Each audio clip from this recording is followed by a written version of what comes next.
속보, 국내 축구 전문가 극찬. 기점 패스와 골보다 이것 환상적. 이강인의 환상적인 패스와 골도 좋았지만 앞서 이것 있기 때문에 가능했었다. 화제. 이강인이 마요르카로 돌아가 다음 시즌을 위해 훈련에 돌입한다. 스페인 마르카는 24일 한국 시각 이강인은 마요르카에서 휴가를 보내고 있다. 이강인은 몇 달 전에 집을 구매한 섬에서 휴가를 마무리하는 동안 손 비빌론이 마요르카 훈련장에서 훈련할 예정이라고 보도했다. 이어 PSG 선수인 이강인은 이번 주 월요일에 팔마에 도착해 자신의 두 번째 고향이라고 생각하는 섬에서 며칠 동안 휴가를 보낸다. 마요르카에서 2년 동안 이강인은 베다트 무리키, 자우메 코스타 같은 아주 좋은 친구들을 만났다. 이강인에게 마요르카가 특별한 장소인 이유다고 설명했다. 마요르카 역시 이강인에게 매우 협조적이었다. 마르카는 이번 주에 이강인은 마요르카의 허가를 받아 마요르카 훈련장에서 훈련할 예정이다. 마요르카도 PSG 선수가 된 이강인을 환영하게 돼 기쁘게 생각하고 있다고 덧붙였다. 이강인은 마요르카에 있는 팔마라는 도시에 집을 구매한 것으로 알려졌다. 이강인은 PSG 이적 후에도 팔마에 있는 집에 가서 휴식을 취한다고 한다. 지난해 11월 이강인은 휴식을 취하기 위해 팔마에 왔다가 마요르카와 카디스의 스페인 라리가 경기를 방문해 친정팀을 응원하는 모습이 포착됐다. 이강인 옆에는 마요르카 시절 공격 파트너인 무리키가 있었다. 이강인이 마요르카를 얼마나 애정하는지를 보여주는 장면이었다. 이강인은 마요르카에 정말로 감사한 마음을 가지고 있다.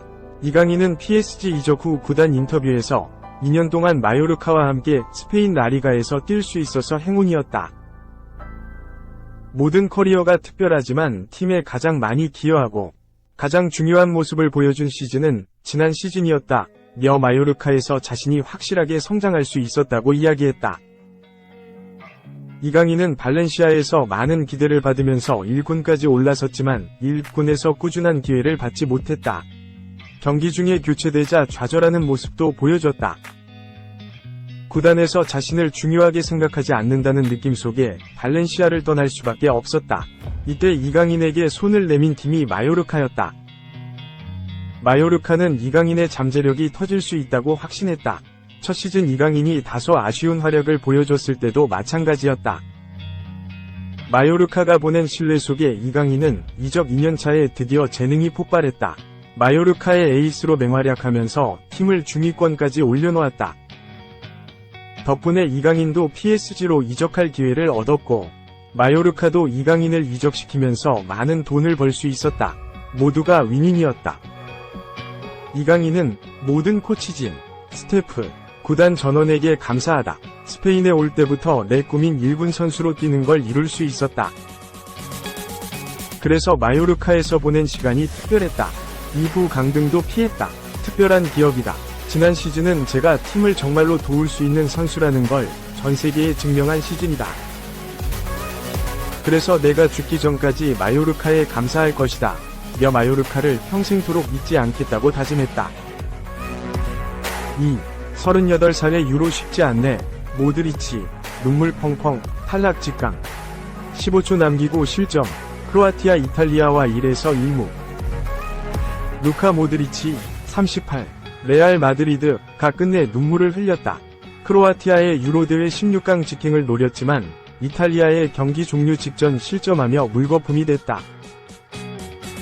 크로아티아는 5일 오전 4시 한국 시간 독일 라이프치히 스타디움에서 열린 유럽축구연맹 유럽축구선수권대회 유로 2024 조별리그 B조 최종전 3차전에서 이탈리아의 1에서 1로 비겼다. 이날 승점 1점 확보에 그치면서 B조 3위에 머물렀고 이탈리아가 B조 2위에 올라가 16강 직행 티켓을 손에 쥐었다. 크로아티아는 유로 2024 16강 진출을 위해 최정예를 가동했다.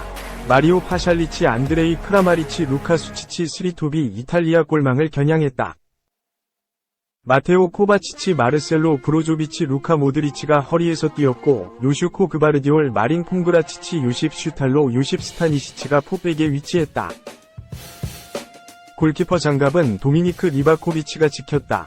이탈리아는 마테오 레테기와 자코모 라스파도리 투톱이 크로아티아 골망을 조준했다. 페데리코 디마르코 로렌초 펠레그리니 조르지뉴 니콜로 바렐라 조반니 디 로렌초가 미드필더에 배치됐고 리카르도 칼라피오리 알레산드로 바스토니 마테오 다르미안이 백스리를 구축했다. 골문은 2차전에서 엄청난 선방을 했던 잘루이지 돈나룸마였다. 크로아티아는 벼랑 끝에 몰린 만큼 전반부터 이탈리아를 흔들었다. 수치치가 전반 4분 만에 기습적인 왼발 중거리 슈팅으로 이탈리아 간담을 서늘하게 했다. 하지만 거미손 돈나룸마 선방의 골망까지 흔들진 못했다. 이탈리아도 크로아티아 공격을 막고만 있지는 않았다. 레테기가 크로아티아 박스 안에서 기회를 노렸다. 칼라피오리가 크로스가 왼쪽 측면에서 올라오자 감각적인 헤더 슈팅을 시도했지만 골대 옆으로 살짝 빗나갔다. 전반 중반 이후 이탈리아는 계속해서 크로아티아를 압박했고 바렐라의 패스를 받은 바스토니가 크로아티아 골망을 조준했다. 전반 36분에 도 이탈리아 흐름이었다. 펠레그리니, 칼리피오리 등이 크로아티아 측면과 박스 안을 공략하며 공격 포인트를 조준했다. 전반전은 득점 없이 끝났는데 후반전 크로아티아의 기회가 왔다. 후반 7분 크로아티아가 상대의 핸드볼 파울로 페널티킥을 얻어냈지만 돈나룸마 골키퍼 선방에 막혔다. 하지만 3분 뒤 위협적인 왼발 슈팅으로 이탈리아 골망을 뒤흔들었다. 돈나룸마 골키퍼 선방이 있었지만 튕겨나온 볼을 여유있게 처리했다. 나이는 숫자에 불과했던 장면이었다. 이탈리아 입장에선 전반전부터 3백으로 상대 공격을 막고 슬금슬금 장악하려던 계획에 차질이 생겼다. 크로아티아 득점 뒤에 경기는 더욱 뜨거워졌다. 동점골이 필요했던 이탈리아가 수비적인 자세를 뒤로하고 전방의 공격 숫자를 늘렸다. 반면 크로아티아는 후반 초반 잡았던 리드를 지키려고 수비적인 전술로 방향을 틀었다. 이탈리아는 라스파도리의 크로스를 받은 바스토니가 박스 안에서 헤더 슈팅, 디 로렌조가 박스 안에서 헤더 슈팅을 시도했지만 크로아티아 밀집 수비에 막혔다. 정규 시간을 넘어 후반 추가 시간에도 크로아티아 수비를 공략하는데 애를 먹었다. 하지만 키에사가 오른쪽 측면을 뚫어내더니 날카로운 크로스를 박스 안에 밀어넣었다. 급기야 후반 추가 시간 8분에 극적으로 승점 확보에 성공했다. 차카니가 크로아티아 골망을 뒤흔들면서 동점골을 뽑아냈다. 크로아티아 입장에선 하늘이 무너지는 순간이었다. 98분 동안 잘 지켰다가 15초 만에 실점하면서 모든 게 무너졌다.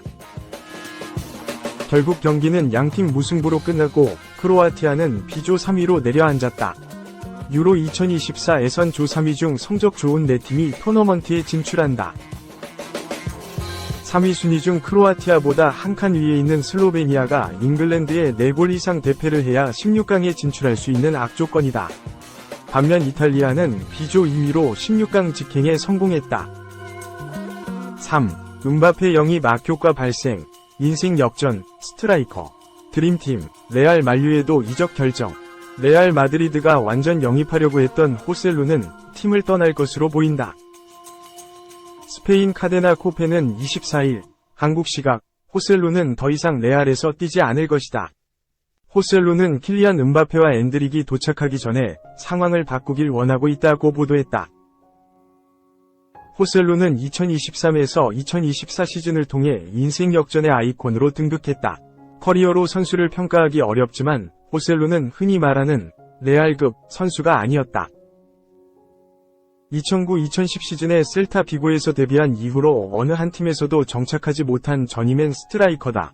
커리어를 보내는 도중에 레알 2군으로 이적한 적이 있지만 1군 합류는 불발됐다. 독일 분데스리가에서 TSG 호펜하임, 하노버에서도 뛰었다가 잉글랜드 프리미어리그로 넘어가서는 스토크시티와 뉴캐슬 유나이티드에서 시간을 보낸 적이 있다. 2019년 데포르티보 알라베스로 이적한 후 2022년에는 에스파뇰 유니폼을 입었다.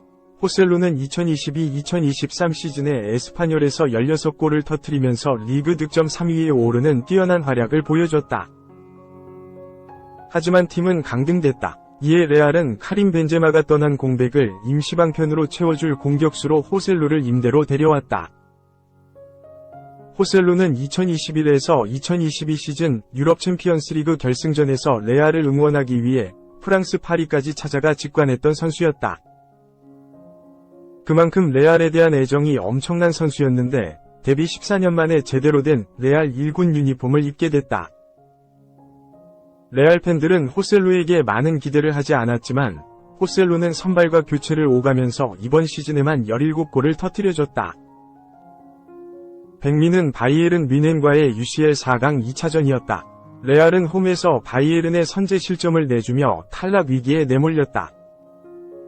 그런데 교체로 들어온 호셀루가 후반 43분에 동점골, 후반 추가 시간에 극장 역전골까지 터뜨리면서 레알을 UCL 결승으로 이끌었다. 레알은 호셀루 덕에 15번째 우승 희망을 이어갈 수 있었고 결국엔 우승을 달성해냈다. 2년 전 레알을 응원하기 위해 프랑스까지 날아갔던 호셀루는 2년 후에 직접 레알에서 비기어를 들어올렸다. 이에 레알은 호셀루를 완전 영입하기 위해 150만 유로, 약 22억 원, 라는 헐값에 완전 영입하려고 했다. 그러나 호셀루는 음바페와 엔드릭이 영입되는 상황 속에서 자신의 출전 시간이 줄어드는 걸 우려했던 모양이다. 카데다 코페는 레알은 호셀루의 완전 영입 조항을 실행할 계획이었지만 호셀루가 변화를 선호했다. 곧 그의 행선지가 발표될 것이며 아랍 국가팀으로 이적할 가능성이 높다고 덧붙였다. 스페인 마르카에서도 같은 내용의 보도가 나왔다. 유럽 이적 시장 전문가인 파브리시오 로마노 기자에 따르면 호셀루는 카타르의 알카라파로 이적할 예정이다.